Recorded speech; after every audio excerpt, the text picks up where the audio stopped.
Jodi Burness. Has anybody seen this person before? A couple haven't. We've seen her around from time to time. She's on the end because as soon as I ask her anything, she's going to stand up and start walking around. This is not true. Jodi Burness is president and lead paralegal of Burness Paralegal Services. Jodi's family's been involved in the trucking business for her entire life.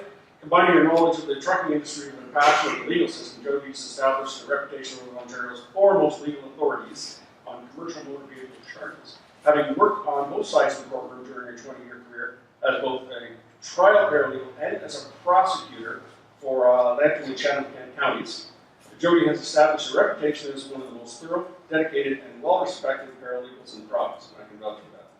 Jodi Burness. Team of less experienced drivers.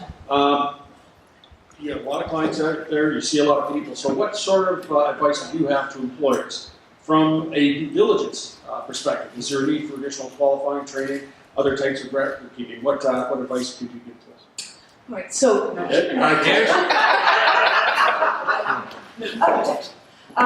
so keep in mind now, we don't see melt, you don't see those words in a courtroom, you don't have judges or justices of the peace that understand the intricacies of what goes into becoming a truck driver. They understand relatively that you're talking about a higher degree of skill, that's what they know. And what's important is that the law doesn't recognize truck drivers as requiring a higher degree of skill. In other words, if you have a truck driver and a domestic car driver involved in an accident, that truck driver could not come to court and say, yes, I'm a truck driver, I have possessed a higher degree of skill, therefore I could drive, doing X, Y, and Z, versus the car driver saying, well, I only have a G license and therefore my skill level is considered a lot less. The law doesn't recognize that. We're all the same. Having said that, you get human beings on a bench and they see it completely differently.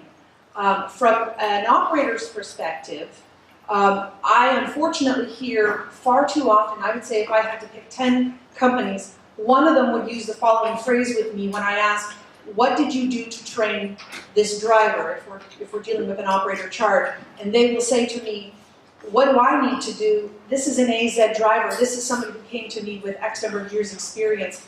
And I cannot believe that 20 years later, I'm hearing that same statement uttered by companies. And these are companies that are, walking around with 20% overall violation rates. These are not bad companies.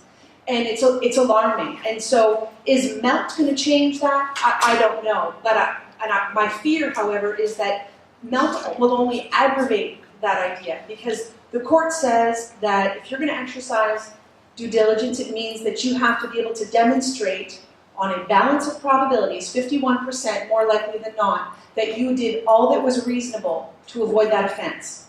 And that means that you can't come into court and say, I hired a MELT driver.